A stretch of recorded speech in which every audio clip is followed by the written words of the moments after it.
It's June 29th, 2026.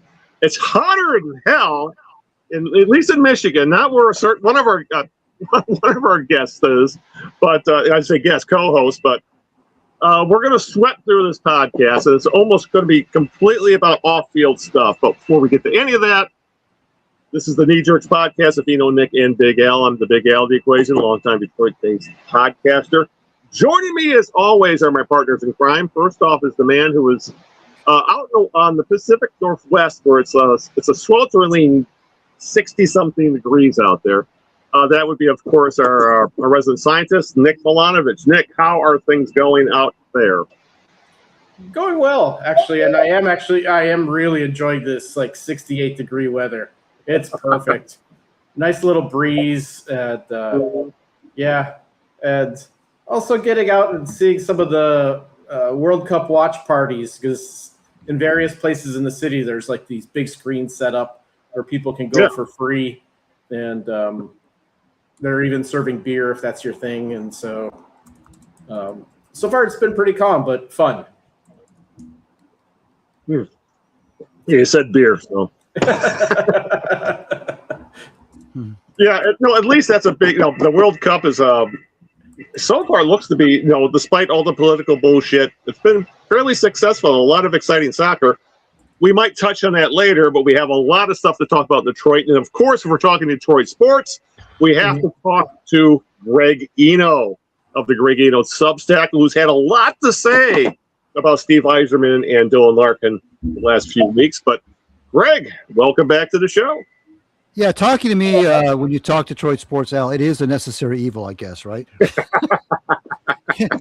Something you can't get away from.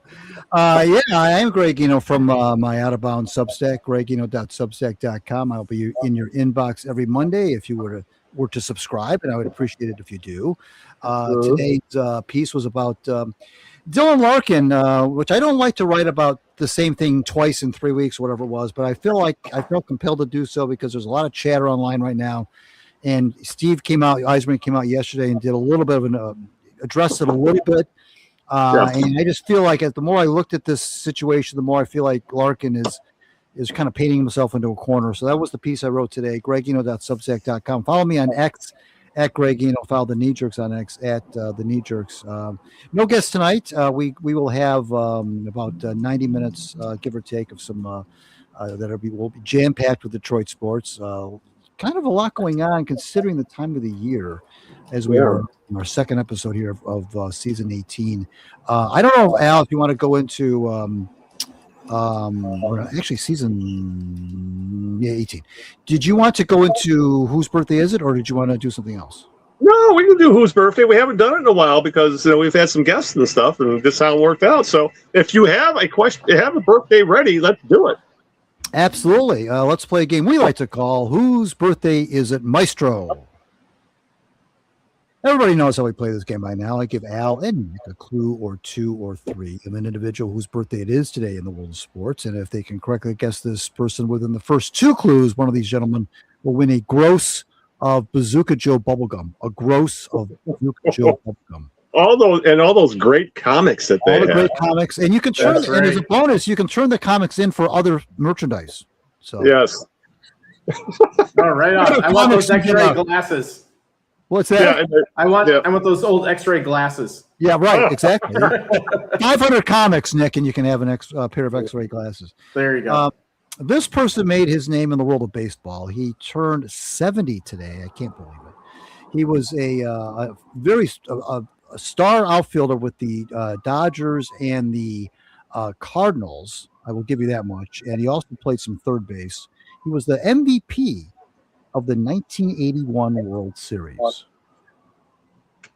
MVP, playing for the Dodgers. What's the Dodgers? And he also played for the Cardinals. Yep. He's 70. Yeah. Five-time All-Star.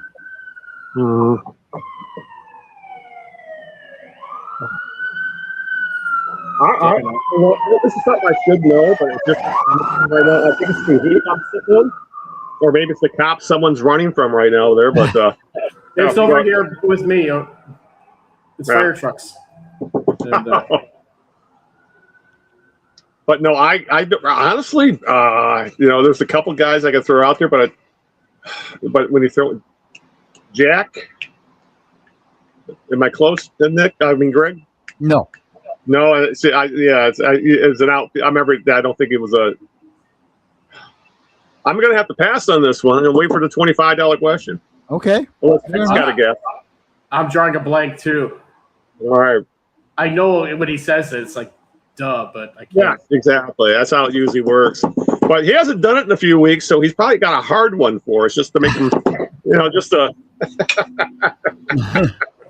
Get us out of fun there. Yeah. All right. Well, we'll get to that. The second question. Hopefully, we'll be able to nail it for the Bazooka Joe in a little bit. But we do have a lot to talk about. Like I said, it's almost all. Actually, I think it's going to be all off-field stuff. Between the Pistons are making a lot of roster moves. They had the NBA draft, big trade with Beef Stew. And, of course, as Greg had mentioned, the Red Wings, with what's going on there, they traded back into the first round. They traded Sebastian Kosa, who was the Golden Child goalie prospect, who is no longer that. He went to Utah, so we'll try and touch on all that. And of course,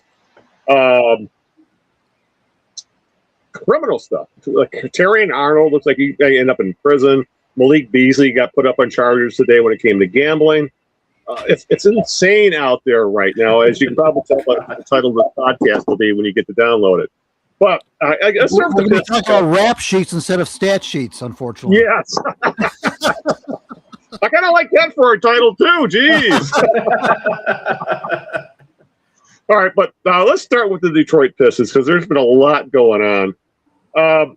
First off, though, let's start with Malik Beasley because that's something that's been. There's a certain segment of the Pistons fan base, guys, who has said, why aren't they re-signing Malik Beasley? So, they should, he's out there. They can get him for a veteran minimum, blah, blah, blah. Nothing's happened in a year. And of course, after a year, we heard today, when we came to Malik Beasley, guys, he was part of a group today that was charged with wire fraud, conspiracy, bribery, and sporting contests. And essentially point shaving and manipulating prop bets. But the wire fraud and all that kind of stuff is what the feds are calling it. Involved with sporting contests and money laundering as well. I mean, this is serious felony stuff. Yeah.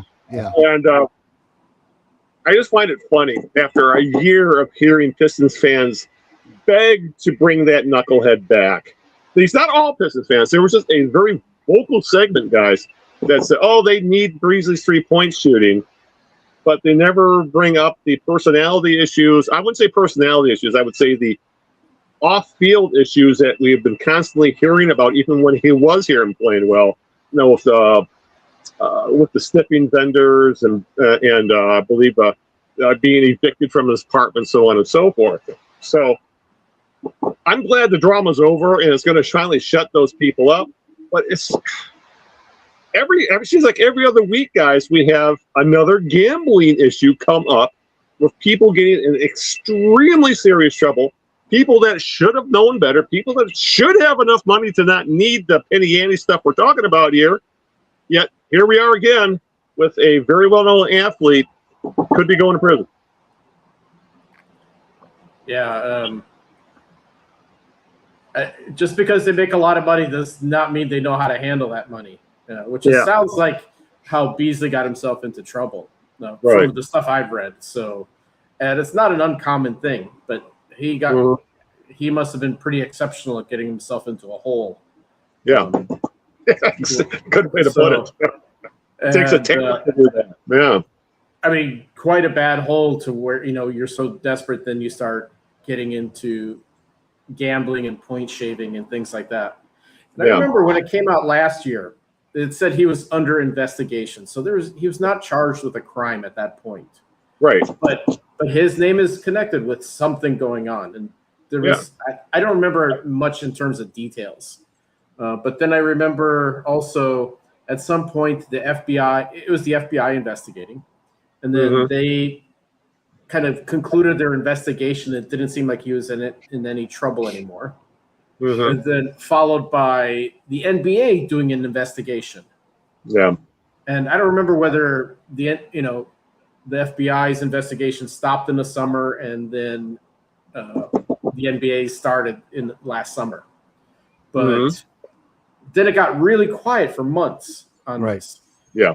So the fair question is, like, who cares about the NBA investigation? He's not going to go to jail. Can he play? And like, even I thought that, like, going in, but so something must be going on. And it's like, what the heck is it?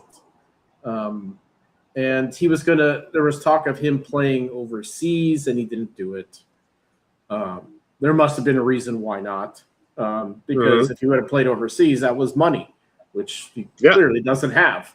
And then it blows up. Now he's indicted. Now this is like criminal charges. So it is a big deal, and it is a mess. And you could end up like in the Lion situation, which we'll talk about now, where he's under contract and they have to cut him, which would have happened to Beasley. Right. So, and if he played this past season, that whole gambling thing would be a distraction. It's just a nightmare. And, but I think you're right. It's clear what's happening now. He's under indictment. It's another ugly case of gambling, mixed up with gambling. And I think the Pistons are going to like wash their hands of him. He's radioactive to them. So why wouldn't he be? Like, they don't need that trouble. Yeah, yeah. And that was the other thing too, is that if there wasn't more going on that we didn't know about, someone would have signed him because he was available to. The Pistons, I believe, had certain rights, but if he was available to play in the NBA, he would be playing in the NBA because he's a great shooter. But and even Trajan Langton was asked about this. I think during all the press conference during the for the draft and the trades and all that, and he says we have had no contact at all with him. Like we got nothing. There's nothing going on there. But more than anything else, though, it's I'm just glad the drama for at least the Pistons is over. Because you have to give them a lot of credit how they were able to quickly pivot.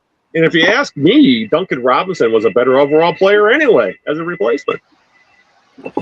Well, there's a couple things going on. Number one, Beasley had literally a record-setting year. That was unlikely to happen again. But beyond that, I think what, and we're going to talk about the Terry and Arnold thing, of course, later, which is far more serious from a criminal standpoint. But Beasley thing, I think what makes you uncomfortable about them, kind of makes you squirm in your chair about this kind of stuff, is that whenever these kinds of things happen, where the integrity of the game is in question, I can't help but think that, is this an isolated incident, or is this just something that is symptomatic of other things that are going on that other players are doing? How big is it? I mean, right now it just seems to be limited to Beasley. That's true. Yeah.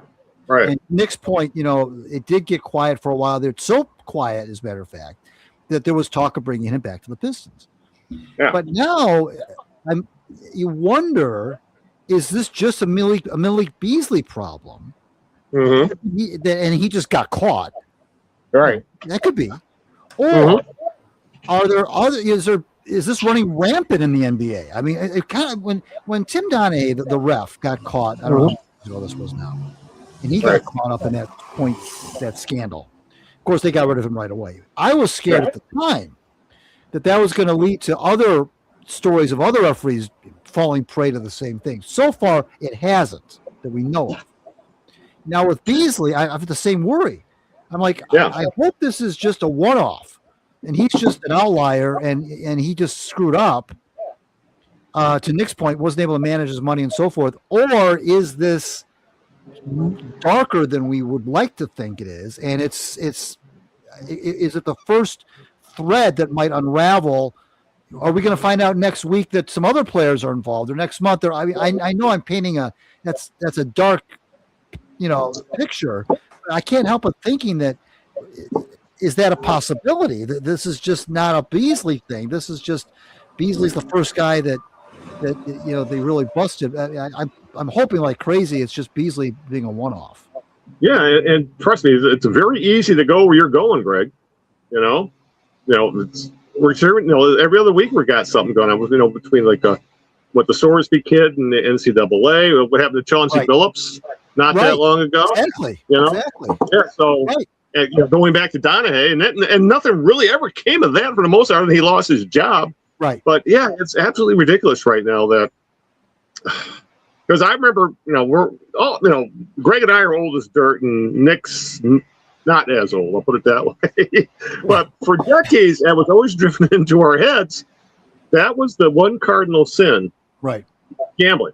Yeah. And all of a sudden, now you have the leagues and their networks and the TV networks and all the media that cover them all have their fingers in the gambling pie. So so it's kind of understandable. You may have some players out there saying, "I'm smart enough not to get caught. I'm gonna." I posted on Twitter last week. It's possible there are players out there who are smart enough not to get caught. Well, yeah. I mean, I posted on Twitter last week. I said it looks like maybe Pete Rose is just ahead of his time. Yeah. I mean, really. I mean, this stuff that keeps coming out. I mean, say what you will about Pete, and say what you will about, really the old days with Paul Hornung and Alex Karras, which that was, of course, child's play compared to this. But this is just. Remember the good old days of Joe Namath had to divest his interest in that bar he had in New York. That's all seems so innocent now compared to that had nothing to do with the integrity of the game on the field. This kind of stuff, though, Billups is, I almost forgot about the Billups thing. This kind of stuff, when it starts affecting as to whether or not some shenanigans are going on the court that could affect the results of games. I don't care if it's the difference between a team winning by 10 or 15 or 20. To me, that's not good. I don't want anything at all that's going to at all infer that the integrity of the game's final score is in question. Yeah. Are you trying to say, okay, I'm going to start this rumor right now, and it's a rumor and it's all bullshit, but do you think Jalen Duren's drop off in the playoffs? That's the kind of thing, though. People were making that kind of. People were making that kind of those kind of. I'm doing it as a joke, just to be on a record. They were kind of tongue in cheek about it. No, they were kind of tongue in cheek about it. But I think there were some people that were actually kind of believed that. But that's a common thing now. And whenever something goes wrong, they'll say FanDuel had something to do with it, or somebody's throwing games, or Jansen must be throwing games. When every time he gives up a meatball, but instead of the fact he's just bad, But I mean, it's that you joke, but that's the kind of stuff that we do joke about, but it's not really that funny because, is it? I mean, once a few of these gambling allegations become are found out to be real. Right. Then you start wondering because it's not going to be this like grand, bets that players make or something. It's like they throw the games in little ways. Sure. If you look at like old baseball history, and I'm thinking to the Black Sox is probably the most well-known example to baseball fans, but then there are other players before that whole Black Sox scandal that would throw games in little ways, like Hal Chase, who was a first baseman for New York. Yep. He was, what do you call it? They called him the Black Prince of Baseball. Apparently very, gifted athlete and baseball player, but suddenly, he would like miss the ball, hit towards him and let it go for a hit.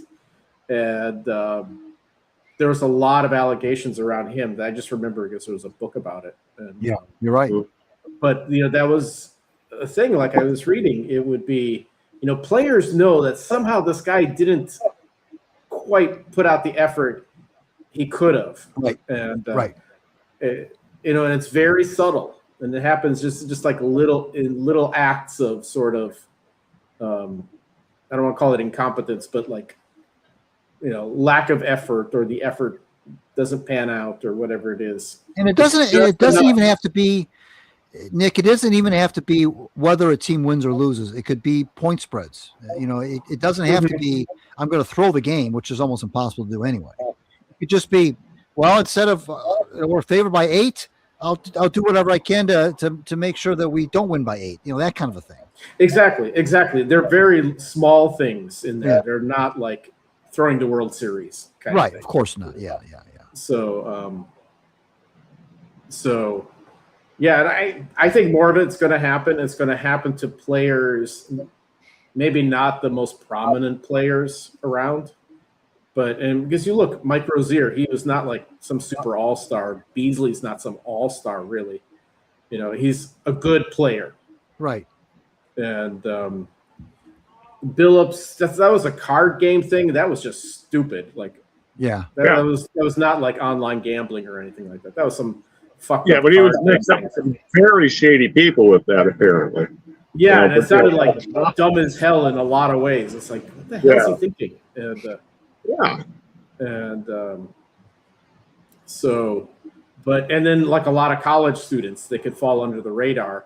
Like, why not bet on a game that's like under the radar at some mid-level school? Right.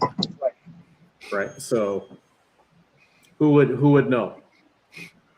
And that's the scary part. It really is.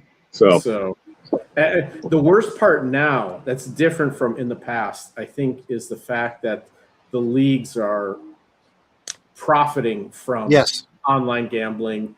They get advertiser dollars. I mean, you look at a basketball court, the broadcast is by FanDuel, and there's DraftKings printed all over the fucking place on the court.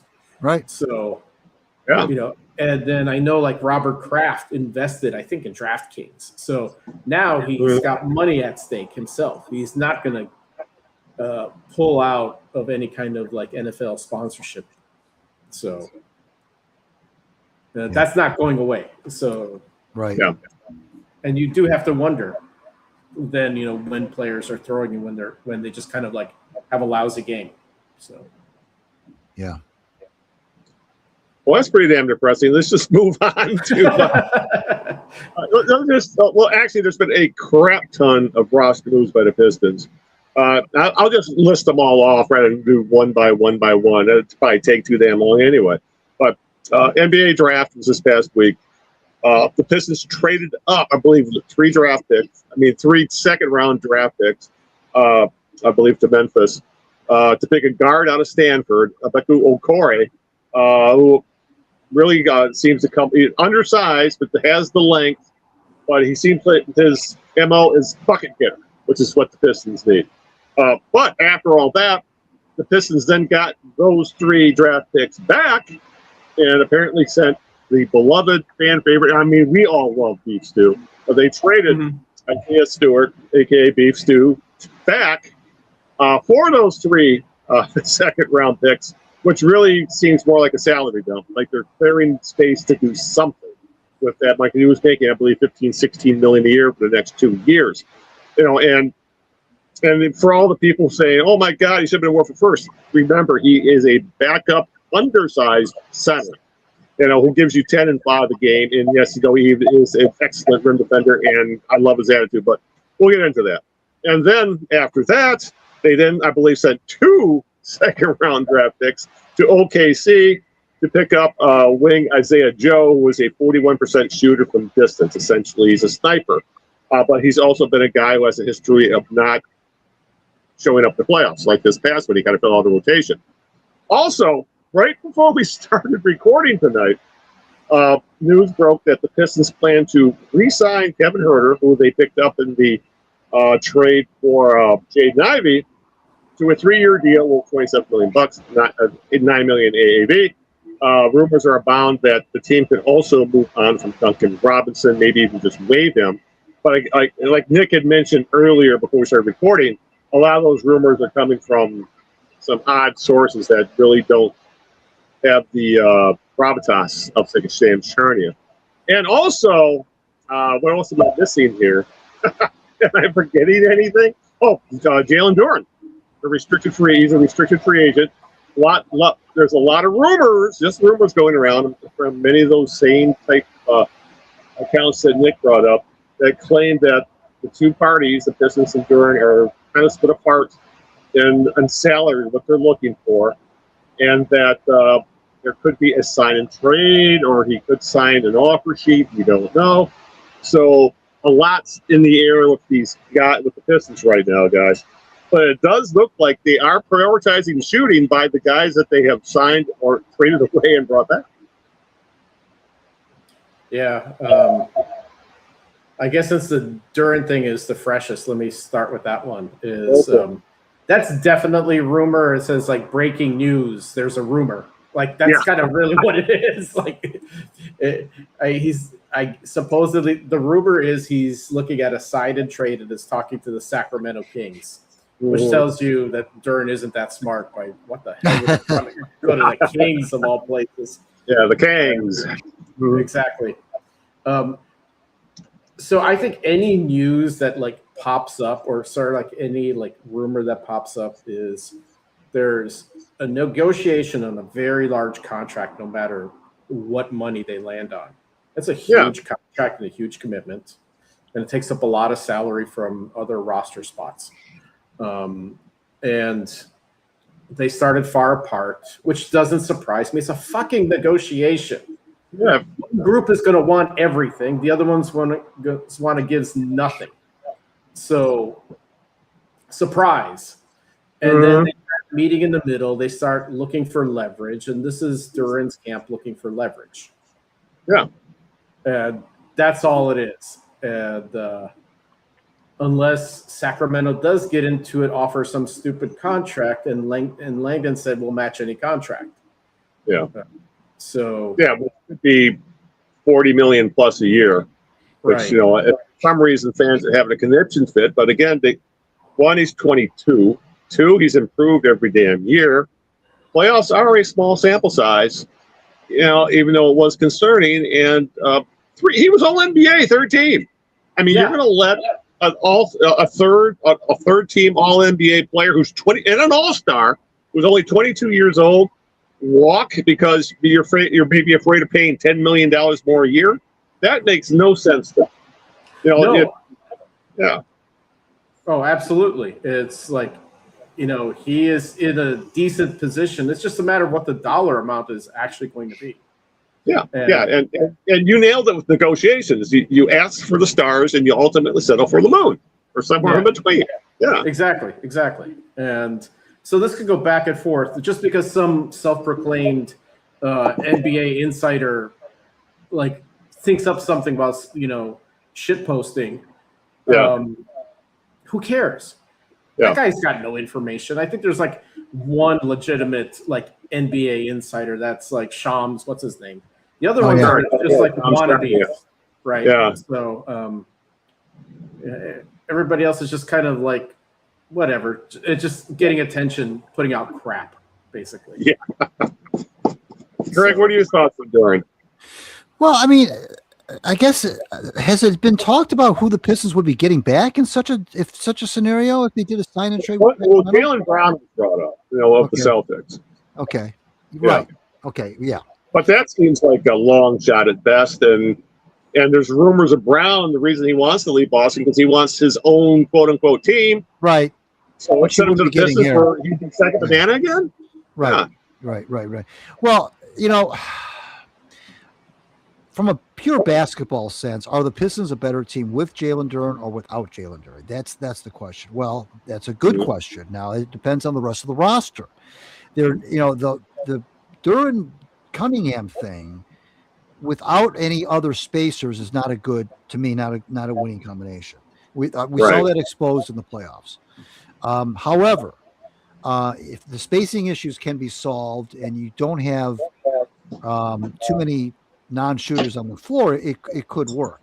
Or if Duren can develop maybe even a 15-foot jump shot or something to at least draw some attention to himself outside of the paint, that would be nice as well. I agree that his age is a huge boon. There's no question about that. I mean, what he's accomplished by this young age is impressive. However, we all know that when push comes to shove, you are judged, rightly or wrongly, by what you did in the postseason. Right. And that was a miserable postseason, and the timing couldn't have been worse for everyone. It could have been worse for Duren. It couldn't have been worse for the Pistons. It couldn't have been worse for Trajan Langdon. It couldn't have been worse for anyone involved. It was a poorly timed performance. Had it happened in the 25 playoffs against the Knicks, that's one thing. Unfortunately, it happened now when he's up for contract when the Pistons' expectations were higher than they were in 25 as well. They barely got past the Magic, and it took Herculean efforts by Tobias to get them there, along with Cade. And there was really never a time where Jalen really got it going for any length of time. He had spurts here and there, and it was really disconcerting because it was such a difference from what we saw in the regular season. I'm willing to put my chips on that was an outlier, that was a fluke, that's not likely to happen again, that he learned from it. And she had a shitty playoff. That can happen to anyone. It just grew and it grew and it grew. And the more that you looked at it, the more you couldn't look away from it. Because all you were doing now is looking at Duren and every trip of the court, down the court, because he was so bad. And the focus just kept being put on him, trip after trip after trip. And the thing that was really concerning is that his entire game went south. It wasn't like, well, at least he's getting rebounds, at least he's guarding the rim, at least he's doing this, at least he's doing that, at least he's making some nice passes. His entire game almost vanished. He didn't do really anything well, except for very short spurts of time, and it wasn't like he was going up against, I know that the Cavaliers have some good big men, but the Magic, he was outplayed by the Magic center. I don't even know what the guy's name was. That's a little disheartening. Yeah. I mean, honestly, he was outplayed by B-Ball Paul. Oh, for sure. Oh, for sure. Yeah. Oh, for sure. Yeah, for sure. Yeah, who looks like is now going to be the second big with the Pistons now. But again, it does make sense. I guess it's kind of steering into the beef stew discussion because you end up paying Duren $40 million, then you're paying beef stew 16, and then you're also B-Ball Paul's probably making 5, 6, something like that. Yeah, I mean, you're going to have 60, 70, close to $70 million tied up at one position, center, another, and I can see you can't have that in today's NBA. No, not today's NBA. No. Yeah, exactly. Even though beef stew was the closest thing they had to a stretch five, even though he really didn't shoot the threes as much this year for whatever big reason Bickerstaff decided. But let's touch on beef stew a little bit because I know I loved him to death. I love the attitude. I love the rim protecting. I just find that we're Pistons fans, and we were fans of the Bad Boys. He would have fit in right with that. Hell, he would have fit in with the girl in the work crew with his work ethic and attitude. So I was legitimately sad to see him leave. And the issue was, well, did they get enough in return? Because it really didn't feel like a salary dump, and it also felt as if like I mentioned earlier, they had so much money tied up at one position, and the fact that maybe he was the big piece when it came to possibly making a swing for someone because he had a sizable yet movable contract. So I was really sad to see B2 go. Loved his game, but he also kind of disappeared in the playoffs. He had that one huge game where he had 8 blocks in like 18 minutes, and then he barely played, again, because B-Ball Paul was getting all the minutes, and he's had injury issues with those knees. I mean, it happened last year, and they said during the playoffs this year he was healthy, but if he was healthy, he's playing. He's not on the bench. So those are the issues with Stewart. Love his game, but all the extenuating circumstances made him movable, which was a damn shame.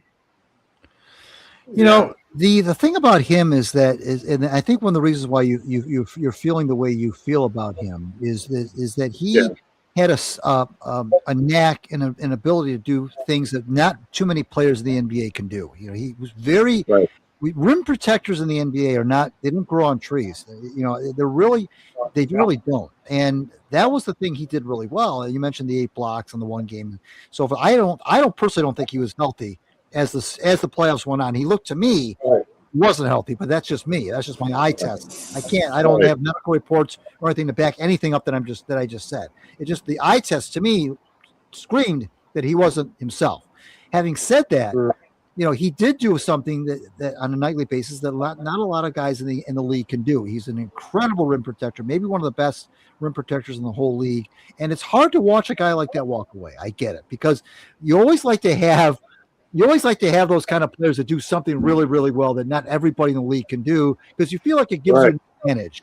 And I think there were games where Beef Stew did impact the outcome of a game because of his defense. That said, when the team kind of does you a favor, you mentioned the salary dump. In this case, Memphis took the salary on, and you're not going to get a number 1 draft pick on top of that. They're already doing you a favor by taking the salary. If it was a clear salary dump to me, anyway, I'm sure the Grizzlies knew that. So that's why they Pistons got the 3 seconds. I know a lot of folks are like, "Is that all they got?" Well, Memphis took on salary to help the Pistons out. And so they're no players in return. Help them out and give them a number 1 draft pick. That's too much. Yeah, right. Yeah, and the Pistons did not want a player in return. They wanted that's all they wanted. Right. We see that in the NBA quite often anymore. Right. You get the draft picks because you don't want a player in return. Sure. And or if you do get a player, you want a player on an expiring contract. Exactly. Nick, what do you have to say about all this? You know, I'm kind of with you. I loved having Beef Stew because of the nostalgia for, you know, nice, gritty Detroit basketball, and he embodied that. I do think, too, that he must have been hurt during the playoffs because he didn't play that much overall. No. And he was hurt at the end of the season leading into the playoffs. Right. So whatever he had did not go away suddenly because they were playing. He just didn't seem like he had the lift. He didn't have the lift, I don't think. Right. No, and it's like, you know, because I was thinking, it's like, why not put Beef Stew in, like, if they're having trouble on defense? Right. But they didn't. Yeah. They didn't at all. And he's not a bad shooter overall. He's not like Duren, who can't be more than a foot away from the basket. Right. So, heck, yeah, I think even Stu even worked on his threes a couple of years back. Yeah. Exactly. He became like a 35% shooter from 3, which is solid for a guy his size. Sure. For exactly. Center. Yeah. But so that guys do get better if they, people say, "Oh, Duren can't, won't be able to stretch out his game." We saw it from Isaiah Stewart because he was a back to the basket kind of player when he was drafted. Now, the negative to Stewart, though, was the very same thing that made him a positive, which is his pugnacious behavior and his tendency to lose his temper on the court. Yeah, I like that term, pugnacious. That's a good way to put it. I mean, that was both a positive and a negative. That worked against the Pistons as well sometimes because he couldn't keep his emotions in check. And that, I don't know how many times he was ejected or how many times they got technical fouls, but he was to me, always a powder keg. And that didn't help the Pistons in some cases where he would lose control of himself, quite frankly, and either be suspended or wasn't he suspended this past year? Wasn't he? Didn't he? Yeah, he was 7 games. One fight. I don't think he was even on the floor at the time. I think he came off the bench. Yeah. It was against Charlotte, and he got 7 games for that. Charlotte. Yeah. That was the one when Duren gave the face wash to a guy, and that set everything off. Yep. Exactly. Well, then Bridges, I think, tried to slug Duren, and then that's it. That's the fight, exactly. Or I should say, skirmish. It wasn't really a fight per se. But I'll say this though: I'll always have fond memories of Beef Stew, just for him chasing LeBron James around the court, blood straight out his face and hate in his eyes. I mean, how many players would do that to a quote unquote legend? That's what I loved about him. Right. And silly as back. It was There's some awesome. things you can do when you're winning 15 games a year, though. There's a lot of there's a lot of fucks you don't have to And give. that's the other thing. He was like, remember the core four? What was the core four? It was Beef, I saw a picture of that. Sadiq Bey, Killian? Jaden Ivey, and Cade? the guard that No, it was the guy. I saw it was Duren, Sadiq Bey, it was Saban Lee, and then there was one other dude. Yeah, Killian. yeah, Killian Hayes. Yeah. Killian Hayes. Yes. Yeah, but it shows how quickly things change in the NBA. But since we're talking about shooting, since we can't talk about presentation players, a lot of the moves the Pistons have been doing and are rumored to maybe doing all revolve around what Greg mentioned, the lack of shooting and spacing that we saw in the playoffs. And that first stuff started with their drafting the kid out of Stanford, Okorie, who's undersized, but as they say, he's a downhill. I think he's a slightly smaller Jaden Ivey. I think that's the skill set he has. Right. Yeah. Then was obviously they picked up Isaiah Joe, who was a 3-point sniper, 40% shooter. Yeah. They need that desperately. He was a bench guy in OKC. I'm not sure if he's going to start or come off the bench in Detroit. And then also came out today that Kevin Heurter is going to come back on a 3-year deal. Even though we don't know the details. I mean, it could end up being like Duncan Robinson's was last year, where it was very team friendly. We don't know any of that yet, but it's a 3-year, $27 million deal. And the problem with Heurter, he was showing signs of really starting to play well, and he got hurt at the end of the year and was essentially a non-factor in the playoffs because of that. But all these moves combined just shows that, at the very least, Trajan Langton knows what the team needs, but these are again, just like we saw last year, at least so far, moves on the edges. These are a lot of bench pieces, a lot of role players, guys who will be in the rotation, but are they really true difference makers? Probably not.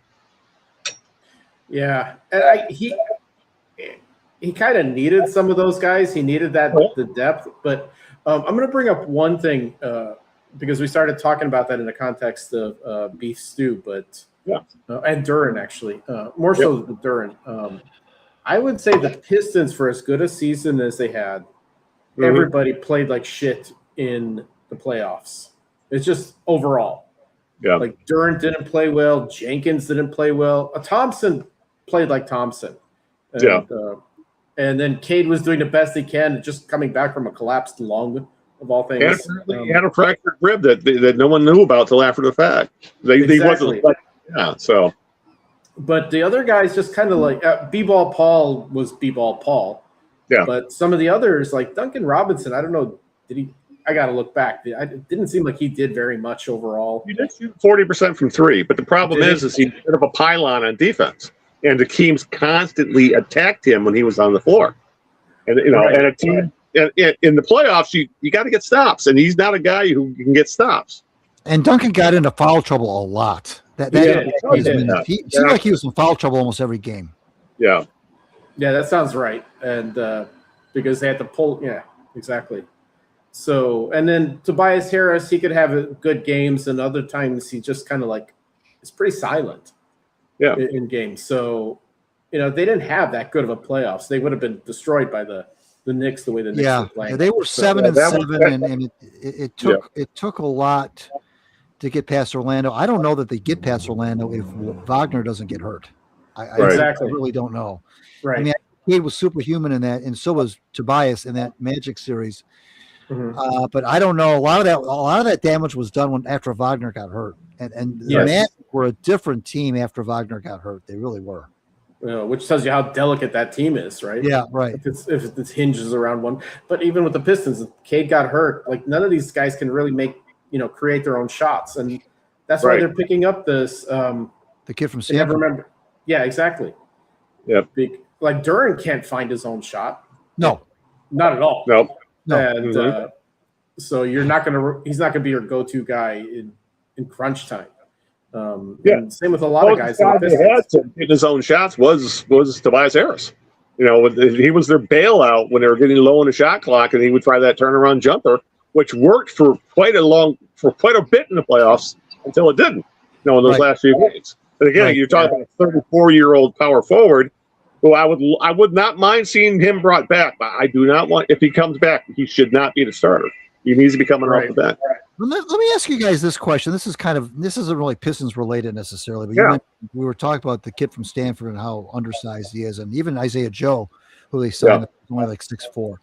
But after watching what Brunson did in the playoffs, and my God, if this was like the Stanley Cup playoffs where you win the Conn Smythe for your being the MVP of the entire playoffs, not just the finals, Brunson would win that one as well. You think that because of what he did, Brunson, that the league might not necessarily overnight, but might consider that type of a player as someone that you would build around? Because, or is it just a matter of Brunson's just so good that he's just so good that he wouldn't necessarily be a trendsetter? Or do you think that other teams might look at smaller dudes like that as possibly somebody they can win with? Well, Detroit did twice. Yeah. Right. They had one of the best small guys ever. Sure. And you know what I think? I see this in other sports, and I always think about it with baseball. For some reason, teams get it in their head that a guy has to be like a certain physique and build, and they're going to look for a very certain characteristic of a guy. And that's the only way to, like, it only has, I think about it in terms of like shortstops, like in baseball. They always said the shortstop is a wiry looking guy who is a light hitter and this and that. It's like, why can't it be a big guy with like hit 30, 40 fucking home runs? Right. Why are you like, because you're filtering for a certain thing. Yeah. Because you have this certain image in your head and what the guy should be like. And the question is, why does that person have to be like that? And then you can ask that. That's kind of your question with this. With Brunson, he's a small guard. Why can't you win with a small guard? He's a hell of a shooter. He's a hell of a player. Right. So, I don't care how big or small he is. He's better than a lot of taller guards. Well, there was that time frame where it seemed like everybody wanted Dirk Nowitzki. Everybody wanted to find their Dirk Nowitzki because he was a big guy, 6'10", 6'11", who could shoot from the outside like a little guy. And so everybody was trying to find these stretch players, these stretch wings, and they still do. I'm not saying they stopped doing that. But it seemed like we went through a phase in the early to mid 2000s, well, maybe throughout the decade of 2000s, where everybody was trying to find their Dirk Nowitzki. Okay. And now I'm just wondering if now everybody's going to try to find their Jalen Brunson. And I look at this kid that they drafted from Stanford, I'm not comparing him to Brunson. I'm just saying that I wonder if teams will start and fan bases will start to get off will stop dissing a guy simply because he's short is what I'm trying to get at. Because we saw what Brunson can do. This little kid from Stanford, I think I told you guys, I saw a clip. They played against Virginia Tech. They were down by 13 points with 2 minutes left, and he took over. Completely took over with his passing or his shooting, and literally led that team on a 15-1 run in the last 2 minutes of that game to win it. And it was all him. And I told you guys, I say, look like he went into Isaiah Thomas mode because he was hitting threes and twos and dishing, and he was unstoppable. He was the smallest guy on the floor. The question I would ask you then is, like, does it matter what height he is? Right. It shouldn't matter. It shouldn't. He doesn't have to be 6'6". Right. Who cares? Right. I don't want a 6'6" guy who shoots 20% from three. Right, exactly. Hits. Is a 60%, 50% free throw shooter. And can't hit water. A bunch of 6'6" to 6'9" guys, kind of positionless, who could all shoot threes. Right. You didn't have a point guard, you didn't have a shooting guard, you didn't have a small forward. You had guards, wings. That's it. Exactly. Maybe a center. But anymore seems to be undersized. You don't have back to the basket centers anymore. But you're right, Greg, that it could be. The league's copycat league. If one team's successful with this plan, other teams going to. We saw it with the bad boys, how successful they were when there were things. Oh yeah, we can build a group of role players period and do the same thing. It's hard to replicate because you need the right player to do it with. Right. Yes. And And copying obviously something Brunson's the right player to do it. Yep. And I don't know if the Pistons were going after this kid just because he was, they were trying to replicate Brunson. I think what they were looking for, what they needed, is some guy that could create a shot. Right. Just go in after that basket. Right. And which is really what they do need. And he gets to the line too, by the way. This kid, I know it's college, but he I think he shot like 7 or 8 free throws a night, which is pretty good. I mean, it's pretty consistent.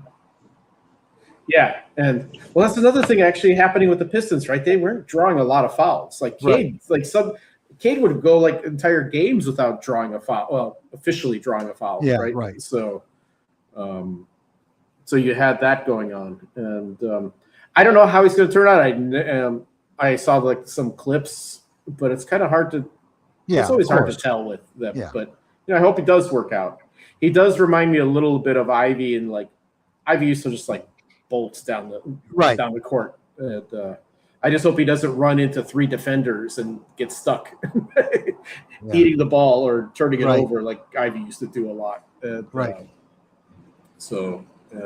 or go off the deep end in general. But Al, your video froze. Are you still there? No, he's not. No, he's not. We're still on the air, but he's with us.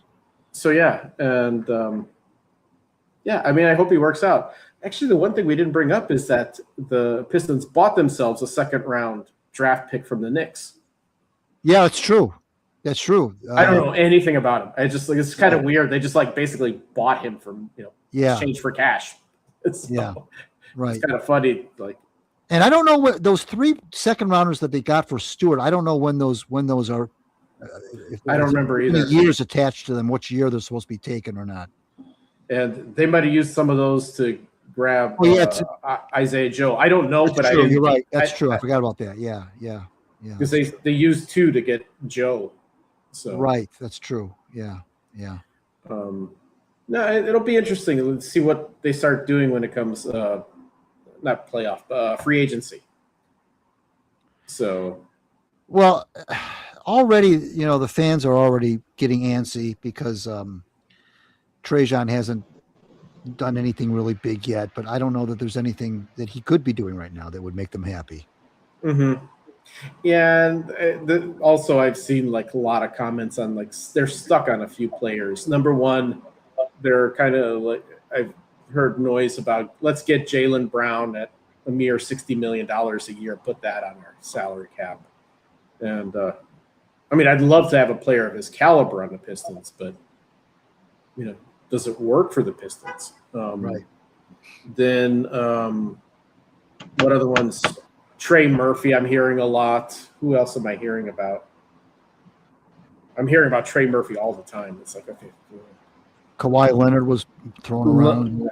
I don't get the Kawhi Leonard thing because he's come out and saying, I don't want to play in Detroit. I didn't want to play in Toronto. Like, right. He's hurt half the time. Right. And so it's like, and there was Kyrie Irving was the other one. It's like Langdon hasn't pulled the trigger on any of those. So are they real or is just some, like I said, another one of these toilet seat ideas that the fake insiders have came up with? So Al, you're back. Yes, I am. The internet went out again as we have a lot of people here, and I think the cabin's being overwhelmed right now. And when the AC sometimes turns on, the AC takes a ton of juice in the RV. Sure. And if there's something going on in the cabin and the RV kicks on at the same time, pop. Gotcha. Yeah, no. So the internet I was connected to was connected to that breaker. So if you're watching on video, you can see I'm sitting outside the RV right now. I have some guests I'm waving to right now. They're just poking in the shed over there. So, but yeah, I am back, and I know I missed part of the discussion, but I agree with whatever you said. Should we do clue 2 of the birthday game? Yeah. This sounds like a good breaking point. Segway? Yeah. No? Oh, I think we're losing him again. I think we lost him again. I don't want to do clue 2 if he's not going to be here. Yeah. Can you hear me now? Yes. Your video. I think I'm back on the good internet. Oh, there you go. I was on a hotspot for a while because I was waiting for the home internet to come back from the breaker. So, did you want to go to question or clue 2 of the birthday game? Yeah, let's do that right now. Okay, let's do it. Okay, sure. Well, like I said, this person was born on this date in 1956. He's 70. He's a Dominican player. MVP of the 1981 World Series with the Dodgers. Also played 11 years with the Dodgers and 5 years with the Cardinals. So he was a 16-year ball player. 5-time All-Star. World Series MVP, like I said, in 1981. And was primarily an outfielder. And there was a time where they tried to make him into a third baseman. He also played first base. I'm not sure what else to tell you other than that. Yeah, when I first got it, I'll just say it. When I remember I said Jack for the first guess, I was thinking Jack Clark. No, he didn't play for the Dodgers, though. Yeah, so you mentioned that. I just want to see, at least it finally came to me as you're talking about this. Right. So here's the only name I can think of, and I think he played for the Dodgers, but I don't know when. Pedro Guerrero. You got it. Oh! You absolutely got it. Oh. You absolutely good job, Nick. Yeah, Pedro Guerrero, Pete Guerrero, as they call him. He's 70 years old today.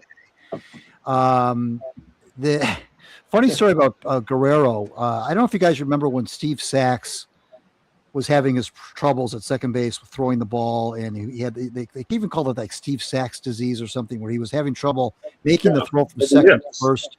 The fans at Dodger Stadium would wear helmets behind the first base, sitting on the first base line, where they would wear.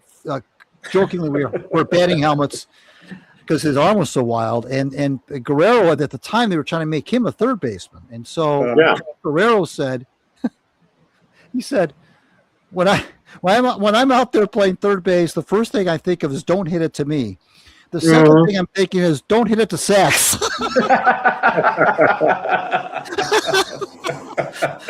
But Pete is 70 today and was a very, very good ball player. I mean, he kind of flies under the radar, but he was a very, very good ball player. Especially, I mean, he was he was a big bat in the day, back in the late 70s, early 80s, and I think he even when he went to the Cardinals, he was older, but he still had a little bit of juice. But he made most of his hay with the Dodgers. Yeah. I sometimes mix him up with Vladimir Guerrero. Yeah, right. Yeah. It's like if I'm not paying attention, so. Yeah, good job. Who's also a good player. Nick gets the Bazooka Joe. Just let Greg know your address, where to ship it, where it needs to go. So, but with not a problem. Yeah. I knew a girl in high school who loved that gum. I'll go find her again. All right, let's move on to the Detroit Red Wings because Greg has been ruffling a lot of feathers in the Red Wings online community, or the Detroit sports Twitter community, maybe a better way to put it. What's been going on with them? First off, I'll just roll off what's happened over the past week or so. First off, the Dylan Larkin trade request situation remains pretty much at a standstill. Steve Yzerman did address it this past week during the press conferences for the draft. And he essentially said, the full quote from the article is essentially, I don't guarantee anything when it comes to a trade. So right now he's taking the hardball stance. So that's what's going on. Essentially nothing's changed there. And some of the teams that Larkin wanted to go to have made moves where it makes it very unlikely they would have the assets to trade for Larkin. But the other big news was, this is something we've kind of talked about. We mentioned this with a little bit of Keith Gay when he was on the show, is that Sebastian Cossa, who apparently had fallen out of favor with the organization, ended up only playing one NHL game with the Red Wings. He was considered their number one top goalie prospect. And he spent a lot of time in Grand Rapids in the NHL. Well, he was traded to Utah for the 23rd overall pick in this last week's NHL draft, which the Red Wings used to pick a skilled scoring left wing in J.P. Hilbert. who is actually he is actually committed to play for the Michigan Wolverines hockey team next year. Yeah, but this is more of from all accounts, this is a change-up for Steve Yzerman, where this is more of a high ceiling, low floor type pick. He's not a 200-foot guy, which is it's almost all the draft picks seem to be in the last 6 years. Right. But this is a scorer, a guy who's put the hook in the net guy. But it's a boomer bust kind of pick, which it's out of the norm for Steve Yzerman. But Kosa is gone. I don't think he really got a shot in Detroit, but did he really earn the shot? That's the question. But here we are again, and it's not to forget that there was a lot of talk on the line. Oh, they got value for Kosa. Oh, they got some value. They got a first round pick. Completely forgetting that when they traded up to take him, 5, 6 years ago, they also traded a first, a second, and a fifth to get Kosa to begin with. So this, once again, these Yzerman tinted glasses with the fan base sometimes. Yes, they got some value for Kosa, but they gave up a ton to get him in the first place, and it blew up in their face. There's a lot of talk on, there's a lot of talk in analytics that Canadian goalies out of the youth leagues in Canada just tend to fail in the NHL, and Kosa is the latest to do so. At least with their wings. Who knows what happens in Utah? But the Red Wings just become such a frustrating organization. I'm glad he's at the home run swing, but this is a home run swing. If it pays off, 4 years, maybe? So, I don't know.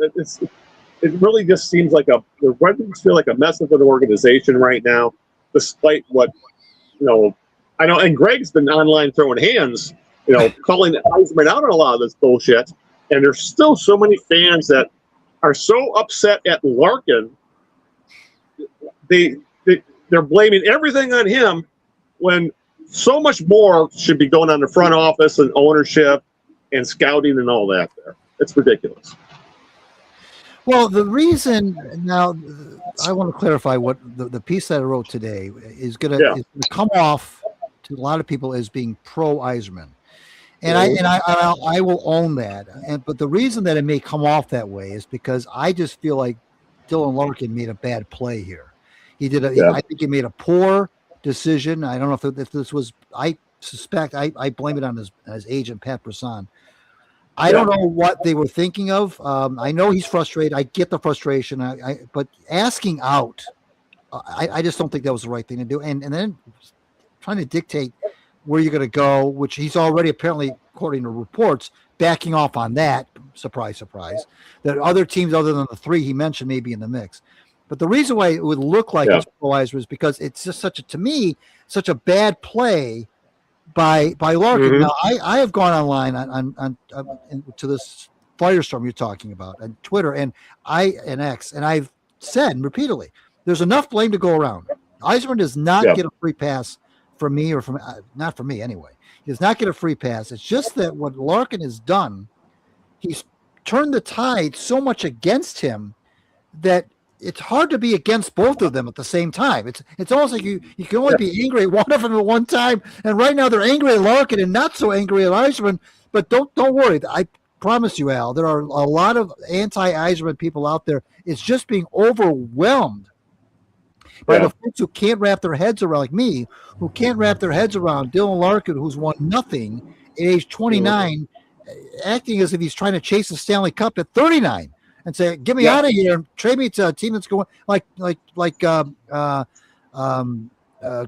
Bork did. Ray Bork did back when they traded him to Colorado because he was 40 and everybody felt sorry for him. He had been to the finals a couple times with the Bruins. They couldn't get past the Oilers, so they traded him to Colorado. And he finally got his cup in his last year, I think, in 2001.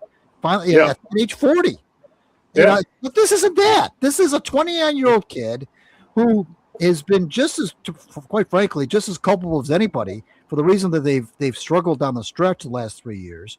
I think Keith nailed it when he said, he got a taste of what it was like to win with his buddies in the Olympics, and he kind of forgot, and kind of that was very alluring to him, and just kind of went over his skis with this trade request. And I don't know what the play was here, why they felt like why he felt like he needed to get out of Detroit, completely destroying his legacy, and he cannot any longer play for the Red Wings, and he can't any longer live in this area. As far as I'm concerned, he's going to have to move far away, because if anybody sees him, even if he plays for another team, hanging around in Farmington Hills somewhere, it's not going to go well.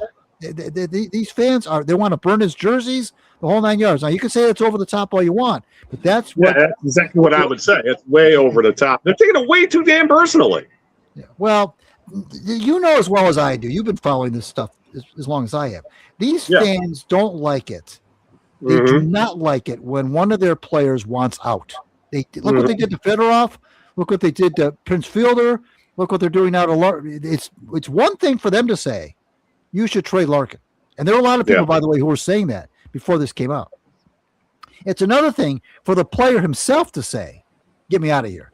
Detroit, you're right. They do take it way too personally. This whole Detroit versus everybody baloney.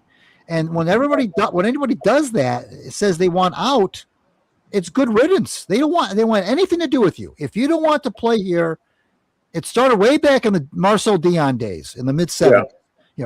Go. Just go. I don't want to hear from you. Stanford, same thing. Anybody who wants out of Detroit is dead to Detroit sports fans. Well, I would say Stafford's the outlier. He's the one that all the fans root. I think it's more with Stafford. It was more anti-Lions than I don't blame him for wanting out because Lions. Yeah, but I still think there are a lot of folks that you're right. There is that. That's true. That's true. But there are a lot of fans that want to have anything to do with Matt Stafford anymore, and they shouldn't. I mean, he's plays for another team. He's been playing for the other team for 5 years now. Yeah, get over it already. I'm glad you're not asking me about Grant Hill. What's another one? That's another one. I do fall with Grant Hill. I do fall in that category. Fuck him. So I really don't care. I don't want him associated with the Pistons. Go to hell. You left. And we just got lucky. We picked up Ben Wallace in return. And so. But whether you're pro Eisman or anti Eisman, you cannot argue against what I said, which is that Eisman now holds all the cards. Dylan Larkin hit himself in a corner. This is a boneheaded move. Eisman does not have to trade this guy. He does not. Now, would he prefer to trade him? Of course. Who wants an unhappy player? But like Eisman's he's got 5 years left on this guy. He's not an impending free agent. So Eisman can just sit there and if he's anything, he's patient and he's very deliberate.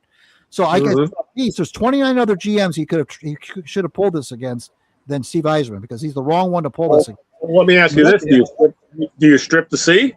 And yes, absolutely.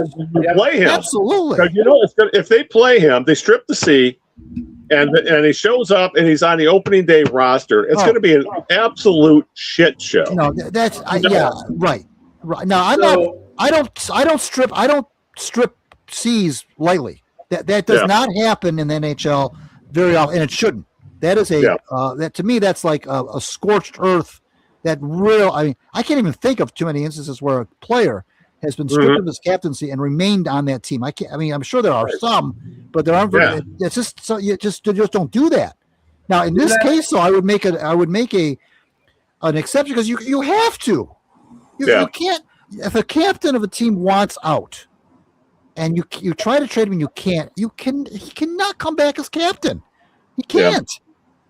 This is the one exception I would make to that rule, but I don't think it's going to come to that. I think he will be traded.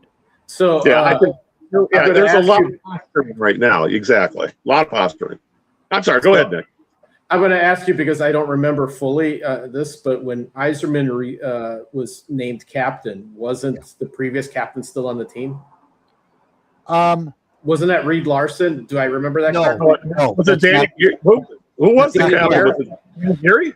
It was the previous captain was not on the team. The previous captain was Danny Gare, and he was not. Okay. Jacques made Yzerman the captain. Yzerman was 21, and no, there was no captain. Okay. Yeah. Okay. But I agree with you. You got some guy as the leader, and then you're kind of like put him in a corner then. But Yzerman does have all the leverage in this one. And he flat out said it. It's like, I'm not going to, he's under contract for 5 fucking years. Right. So he could be, Larkin could be on that team, or at least on paper, till he's like 34. So, if he makes the opening, what could happen? Yzerman says, well, you're under contract. You should be, I damn well expect you to be in training camp. Right. Yeah. And if I agree with you there. Exactly. And if Larkin decides, well, I'm not going to training camp, I think they could dock his salary, if I'm not mistaken. Well, they could fine him, I would think, at the very least. Yeah, it would be either fining or suspension, but then he doesn't get paid, and that there's probably language. I don't know what language is in the contracts, but the player doesn't want to show up, and no team's going to want to pay him, right? So, so Larkin's in a kind of a shitty position, actually, and non-forced error. It was dumb. It was dumb, and I'm surprised his agent would be all for it. Right. Yeah. Well, actually, the dumb part was not waiving the no trade clause. If you're going to ask out, you have lots of options to do so. Right. I think that's that. If you really want to leave that badly, don't give a 3-team list. No. That's stupid. That was the whole thing was stupid. And he's acting like he's got some sort of cash that says I'm Dylan Larkin. I deserve a Stanley Cup, and so you only trade me to a team that I only want to play for a team that can compete for the Cup next year. And he hasn't earned that. He just hasn't. Yeah. And Yzerman just said it succinctly. It's like, look, I'm doing whatever's in the best interest of the Red Wings. Fuck you. Right. Yeah. I mean, the fuck you was silent, but it was fuck you. Yeah, right. So, and what else is he supposed to do? It's like, okay, you're under contract. Your ass shows up in training camp. You're going to be playing in the games if we want to put you in the game. And now, Alex, let's flip it around. If Alex DeBrincat made this request, that's different because DeBrincat's going into the last year of his contract. He'll be a free agent next summer. That changes the dynamic a lot as far as Yzerman's leverage. If a guy who's going to be a pending free agent wants out, then the pressure level then increases immensely for Yzerman to move this guy. Because you want to have a guy who's going to be a free agent. That's how DeBrincat got here in the first place. Right. He was pending free agent and forced the trade to Detroit. Like Nick said, Larkin's got 5 more years. Yeah. Yeah. Let me throw this out there, guys. Are captains overrated in hockey? Somewhat. Okay, I'm going to be a bit of a hater here, or maybe contrarian, or devil's advocate, how you want to put it. People rave about Yzerman's leadership.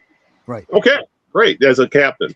Right. How hard is it to be a leader when you're surrounded by 15 Hall of Fame players around you, or guys who are in the Hall of Very Good, like an Osgood or something like that? I mean, look at all the players he played with that ended up in the Hall of Fame, and the only time when they won those cups is when he was surrounded with all those Hall of Famers. He wasn't winning cups when he was a captain in the late 80s and all through the 90s, and in 94 when they got blown out by the Devils. Where was the leadership about Yzerman then? Why is it all of a sudden he became a great leader? Oh, because he's on a great team now. I mean, don't forget he was captain for 11 years, Al, before they won the Stanley Cup. And exactly.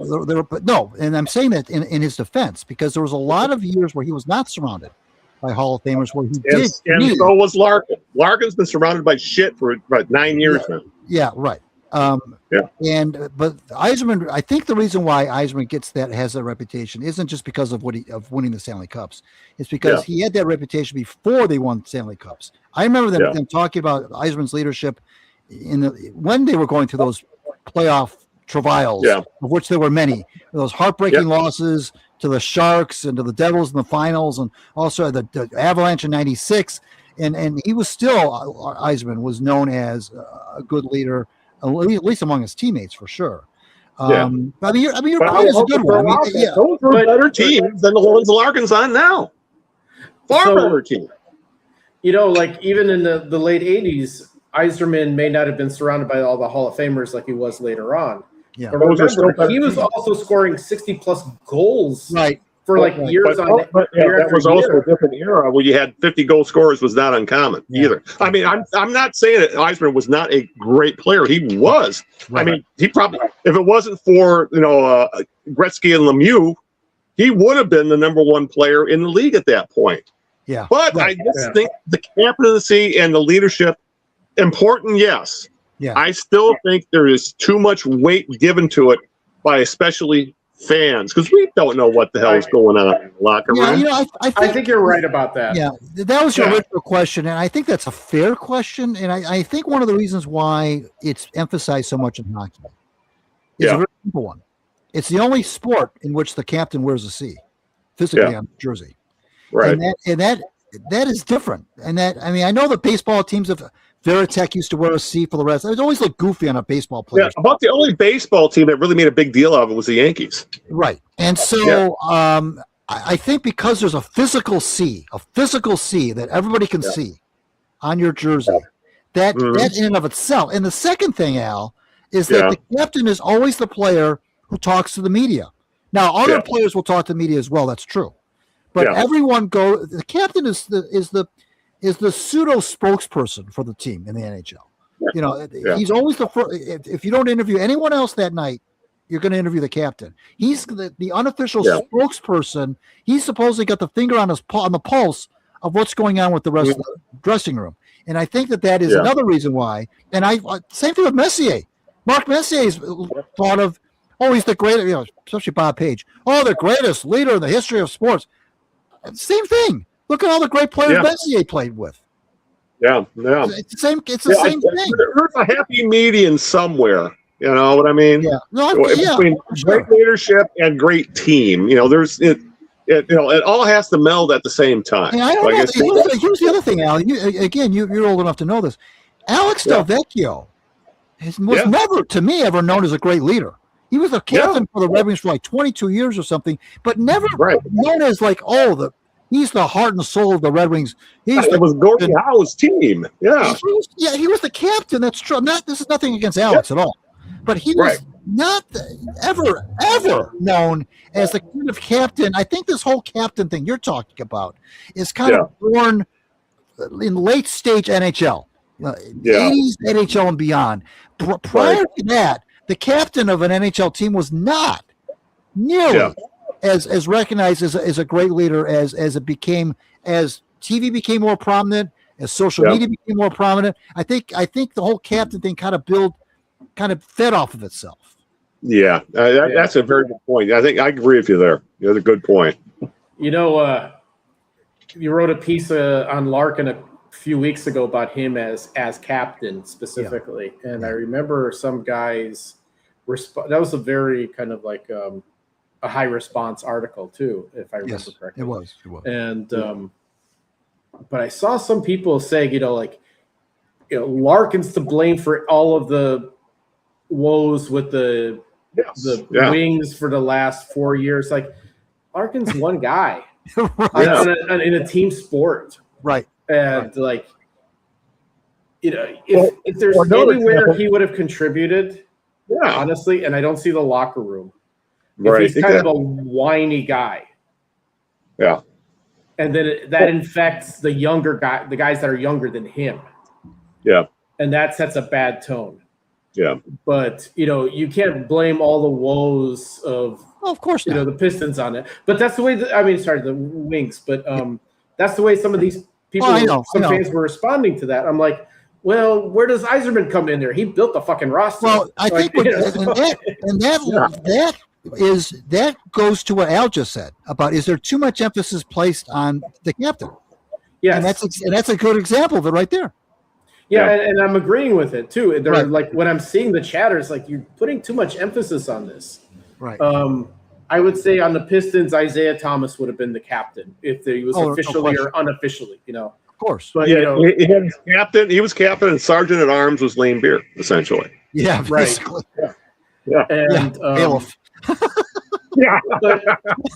the captain is somebody the rest of the team all respects. Of course. Yeah. And he shows the leadership. I mean, that's ideally, that's what you're talking about. Like, do they all respect Larkin? Possibly. But then the question is, how is Larkin behaving versus, say, a Nicholas Lidstrom? Like, you're not going to fuck with Lidstrom. Yeah. Right? So, admittedly, Lidstrom's got a hell of a lot more gravitas than Larkin does. Right. Internationally and in the NHL annals. Exactly. You're right. So Larkin doesn't have anything. He's like, and we've said it before, he's on a good team, he's the second line center. Yeah. Well, on the gold medal team, he was a third line center. So yeah. But Greg, let me also bring this up when it comes to Yzerman. Did you sent us a text of a screen cap of someone saying it's too soon to judge? You can evaluate him. Yeah, evaluate him. Yes.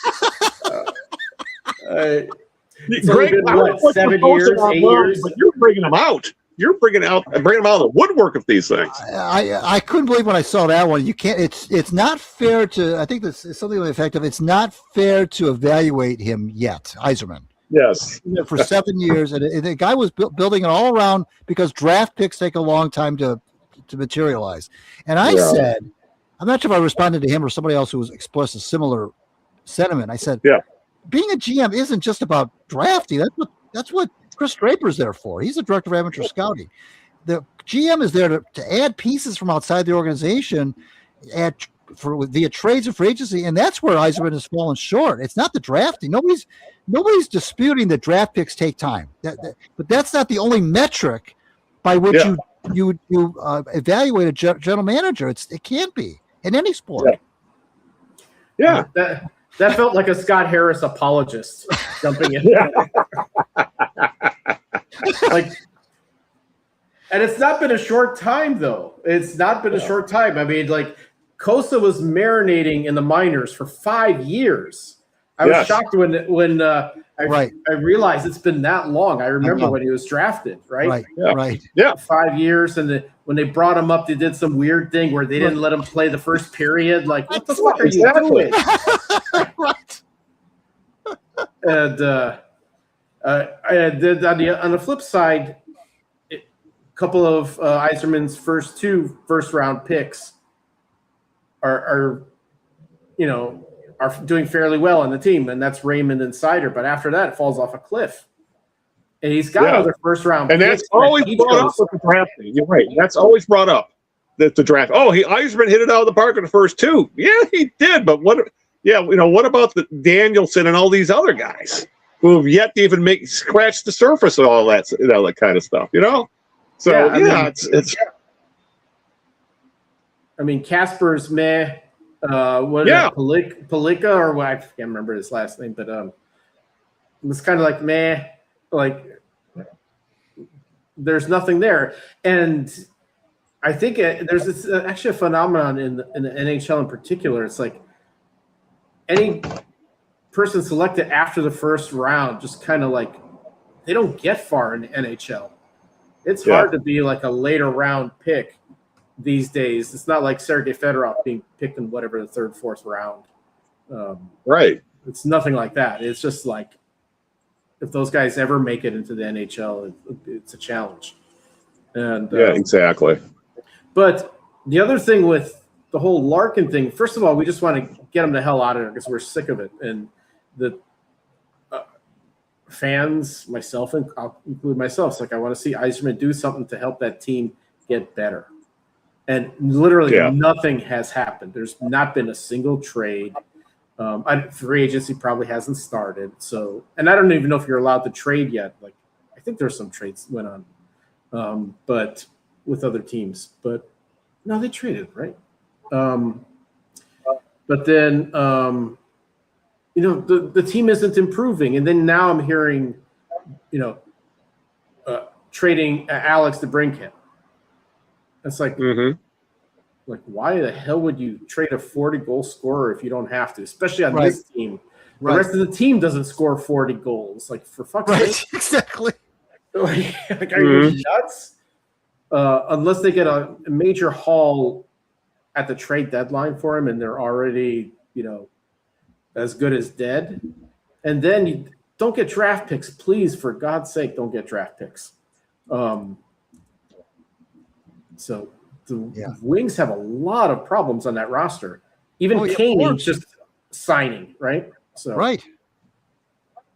And like he has 1,000 options at this age. So I assume he's got a big mess on his hands.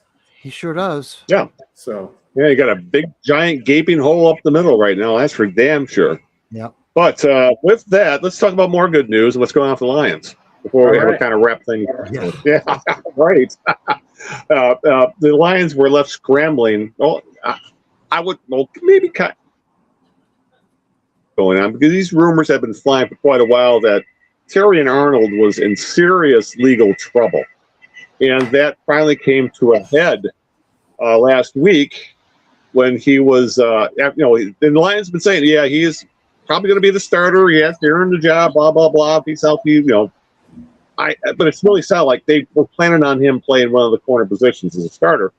But he was final on these charges that had been rumored for a while.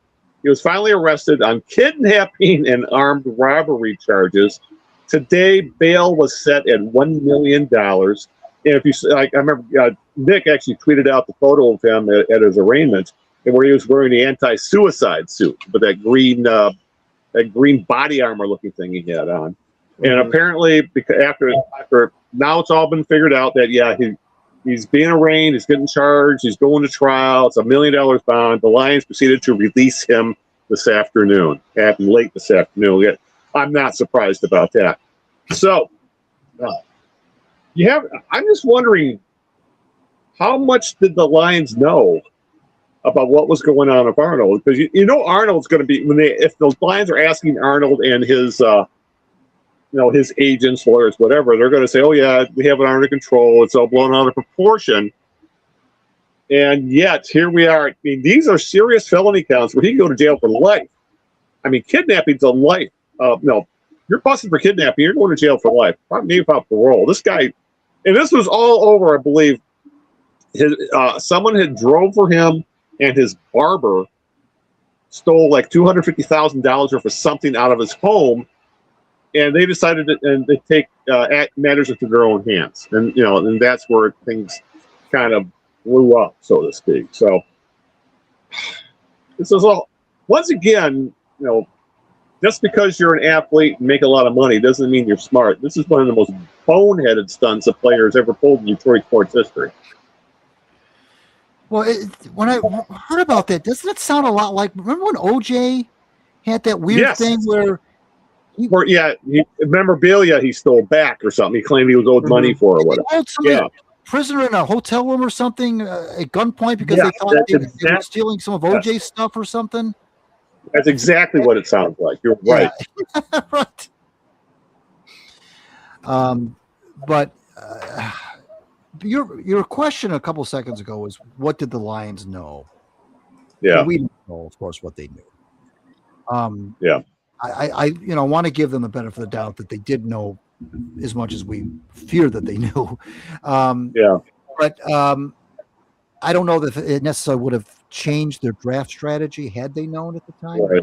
This could explode. I don't know. But it's on the heel of the Cam Sutton situation as well. Yeah. The Cam Sutton thing. Rob Parker, who, as you know, Al, and probably Nick too, is contrarian. That's putting it lightly. Parker came out. I was going to say idiot, but go ahead. Yeah, he's this is the beginning of the end of the Dan Campbell era. It's clear that the culture is broken and it's irreparable. Typical Rob Parker baloney. Yeah. I think the Lions will. I think they'll wipe their hands of this and move on. I mean, what else can you do? I don't think this reflects poorly on them at all. I mean, you can't police your players 24/7. You can't do it. I don't blame the Ravens for the Ray Rice thing. I really don't. Yep. Now I do blame the Browns for signing or trading for however they got Deshaun Watson. I'll blame them for that, for sure. Yeah. But I'm not going to blame teams when their players do things illegal, because they're grown men. What do you get, a babysitter for these guys? Unless you're signing or trading or drafting for a guy who's got known issues, like Charlie Rogers when they drafted him. Everybody knew Michigan State's campus that Charlie Rogers was bad news. Well, the Lions went in and did it anyway, and they paid the price. And Charlie's dead now. Why? Because he didn't have any support system around him and the whole 9 yards. But a guy like Arnold, I don't know, guys. Did you hear? Were there any whispers that this kid had any sort of issues when the Lions drafted him? Not during the draft, no. Had none whatsoever. So what are you going to do? Yeah, exactly. Yeah, and it's not like the Lions aren't full of upstanding citizens on that roster. Yeah. They're not they are not an unlikable team. They are not an unlikable team. Exactly. Yeah. Right. I'm just wondering, like, they must have were cautious until he was actually indicted. And the other way they could have gone, and they could have done the standard sort of response of, well, let the legal system play out. We'll keep him on the roster, basically. They could have done that, thinking he might get out of it. Right. But no, they cut bait really fast. And, pretty fast. Yeah, you're right. Yeah. So it's either for one of two reasons, I think. Number one, they already knew something, and they knew he wasn't getting out of this anytime soon. Right. Or the other reason is we don't want the distraction.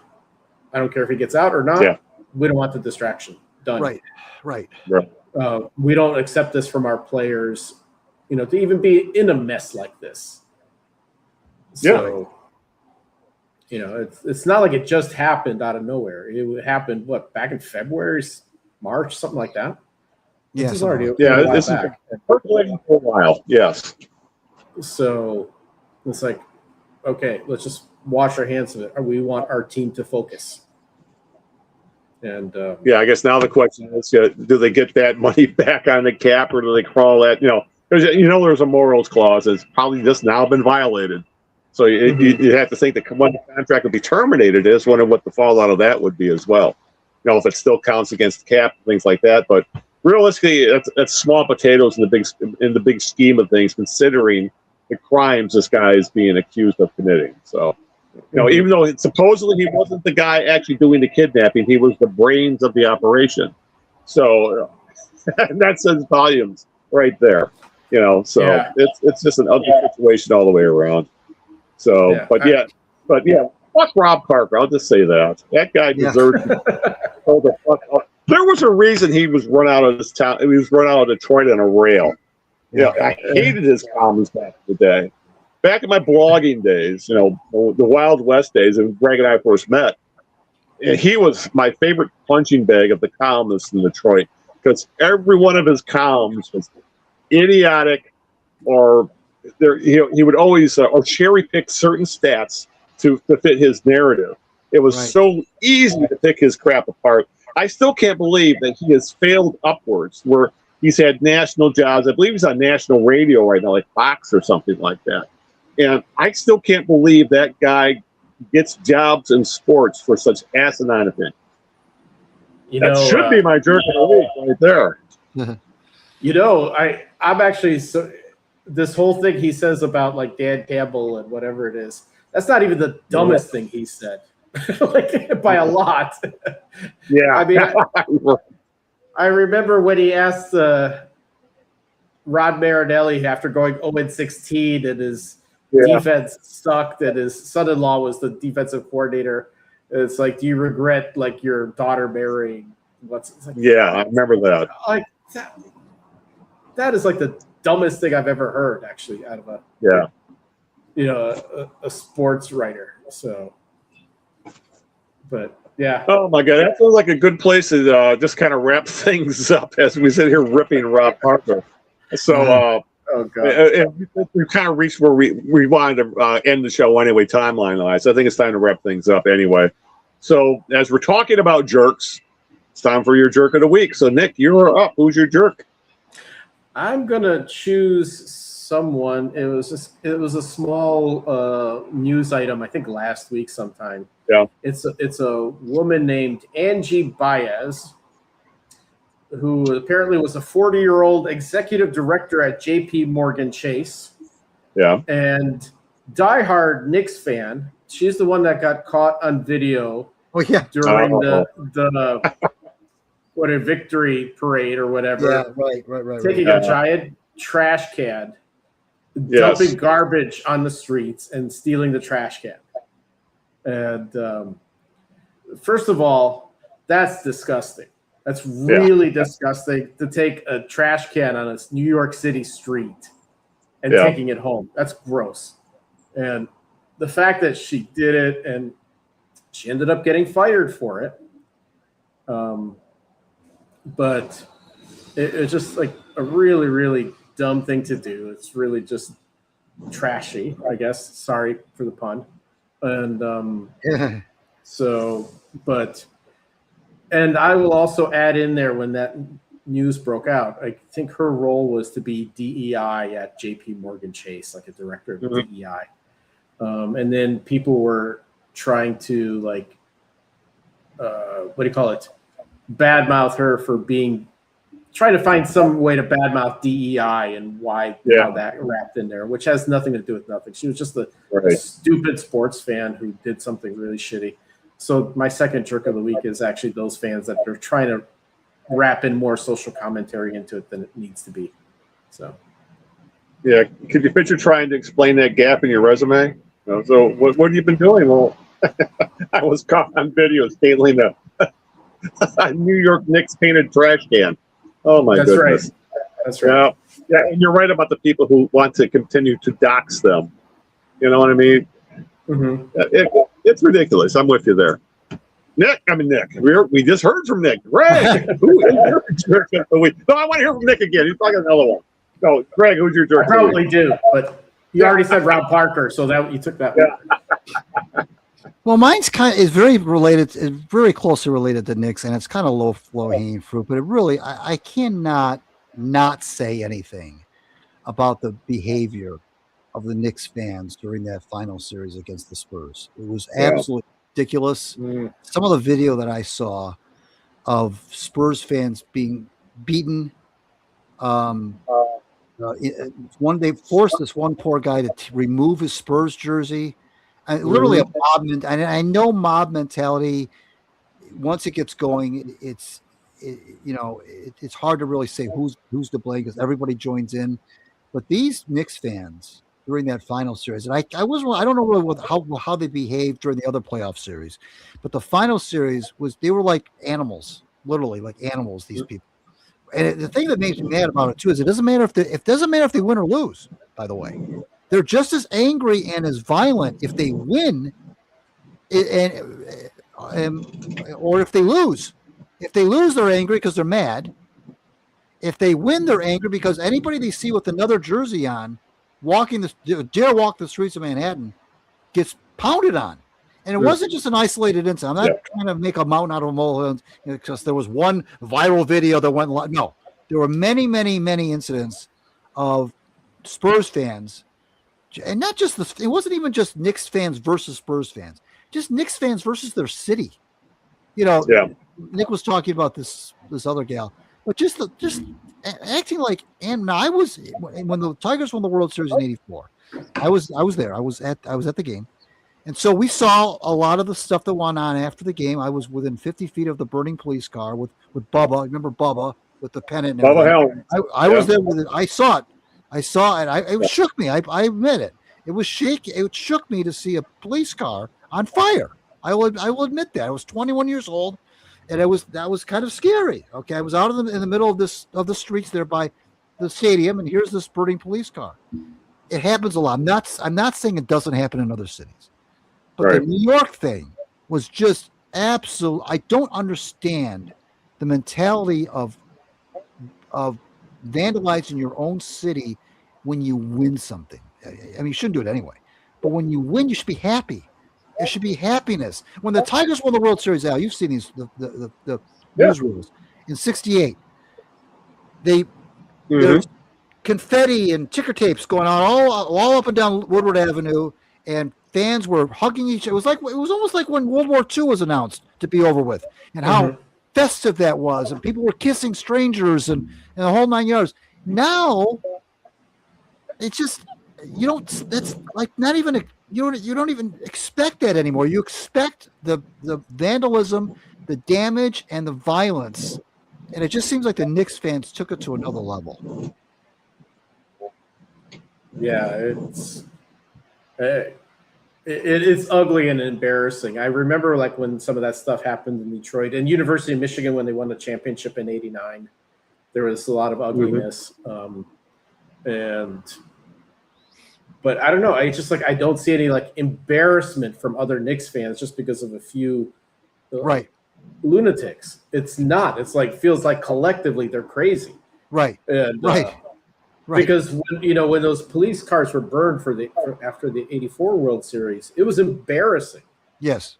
It was just like downright embarrassing. It was another black eye for the city. Yeah, absolutely. So it's not like all fans, are good with this because we deserve to win kind of right thing. Exactly And I just don't see that like sort of like embarrassment or sort of like I don't know what to call it, but I can see what you're talking about. Yeah. All right, well, no complaint. Yeah, I kind of heavily have to agree, and every championship has knuckleheads out there, unfortunately, and New York is full. Got like 10 million of them apparently. Yeah. I'm going with a coaching knucklehead, Brian Kelly. Okay. The man who got the kid killed at Notre Dame, accidentally, but the kid shouldn't have been in that place to begin with. And then he took a job at LSU and suddenly developed a Cajun accent. But obviously, he's been hired by CBS to call football games as a color analyst next year. Oh, boy. Is anybody out there clamoring for Brian Kelly's analysis on anything? Is there a more unlikable coaching character in college football than Brian Kelly? Who wants to hear Brian Kelly talk about anything right now? It's obvious the guy wants to get back into coaching. Who the hell would hire this guy? He's burned so many bridges over the years. Yeah. So instead, I guess I was reading about this, that part of that massive buyout he got from LSU is that he is required to look for work. And apparently he's been doing some media stuff. So now he's going to call Mountain West games for CBS in the fall. So what the hell do you know about Mountain West games? And regardless of that, I don't want to see Brian Kelly. I don't want Brian Kelly to do anything to do with football, period, or on my television. Right. So that proves where the media becomes this old boys network where coaches and players kind of slide into the broadcast booth or the analysis chair, and then there are also the types that majority of them don't say anything controversial, don't make any kind of real insight, and just try to essentially buy time till they get the job they prefer. So my jerk of the week is CBS for hiring Brian Kelly, and my other jerk is Brian Kelly for being Brian Kelly. All right. Duly noted. Yes. Yeah. All right. With that, I think it's time to get the hell out of here. So, Greg, as always, you get to kick off. Let everybody know where our social media is and all that kind of fun stuff. Yeah. Follow me on Twitter or X, however you want to call it, at Greg Eno. Follow Knee Jerks at the Knee Jerks. But more importantly, read me at gregeno.substack.com. Subscribe. I will be in your inbox every Monday. I would appreciate that. It's free. Why not? I'm always looking to grow my audience, and I want to thank my lovely wife Sharon for putting up with this nonsense every 2 weeks, and thank you, gentlemen, for making Monday night show fun. I have one question, Greg. Are you going to write about Eiserman and Larkin next week? Not unless something major happens. Some major news. So you're not with that for a little while. So you're saying it's a possibility. That's a possibility, right? Yeah. All right. As always, Nick Milanovich, tell everybody where you can find you online. I'm in two places. One on Twitter, if you want to talk sports, at Nick Milanovich. So my name as one word. And then if you don't want to talk sports and you want to exchange posts on Instagram, I'm at Cat Up a Tree as one word as well, but it's completely unrelated to sports. Yes. Yeah, I have to say, Nick finds some very interesting things on Instagram, like the the Orthodox Jew mosh pit music video. The heavy metal. That was great. That was awesome. That was hilarious. That was awesome. So, all right. And of course, first of all, let me say my apologies for the slight blip in my internet there. Like I said, there's a lot going on up here. If you're watching on video, you can see I'm sitting outside our RV right now with the cabin in the background. And we have a lot of people up here, and they're way down by the lake. I think they all went out fishing. And you saw me waving that they were going to the shed to get all the fishing poles and all that kind of stuff. So they're probably out in the lake right now. So I think I'm here by myself. My goodness. How often does that happen? But anyway, I want to thank everybody for putting up with when I'm up here, and the internet gets a little shaky sometimes. And obviously, it won't be as sophisticated a podcast. I don't do any editing or anything like that. Anyway, so thank you to both of you two for putting up with all those hijinks and being on the road a lot. So, but with that, let me get to the, since I don't have notes in front of me, I'm just going to try and wing it. So our homepage, our homepage is thekneejerks.net. And I should know that because I just renewed it today. So, but yeah, our homepage is thekneejerks.net. That'll have links to all the things we've talked about, including the social media the guys just brought up. And also, you can download the MP3 from there. You want to listen to us, we would appreciate it if you'd like, share, and subscribe to the show. We're available on every large podcast aggregator, everything from Apple Podcasts, YouTube Music, Amazon Music, anything that has to do with audio. Just do a search for the Knee Jerks Podcast, the Knee Jerks with Eno, Nick, and Big Al. You can find us. Please subscribe. We're also on Facebook, the Knee Jerks, and we're all on social media. Just look us up. You can find us there. And of course, we also do live video of every show. We do live streams to both YouTube and Twitch. So if you want to subscribe to us there and watch our mugs, more power to you. All right, let's get the hell out of here, guys. It's 100 degrees here in Brooklyn, Michigan right now. I'm sweating. I need to get out. So until this time 2 weeks from now, where I will probably be in more comfortable surroundings, at least temperature-wise. This is Al Beaton saying good evening, good luck, and aloha, along with Nick Milanovich. good night, guys. And, of course, Greg Eno. Charlie, we'll see you maybe in 2 weeks. I don't know. I think it's 2 weeks. We'll see you then. Bye.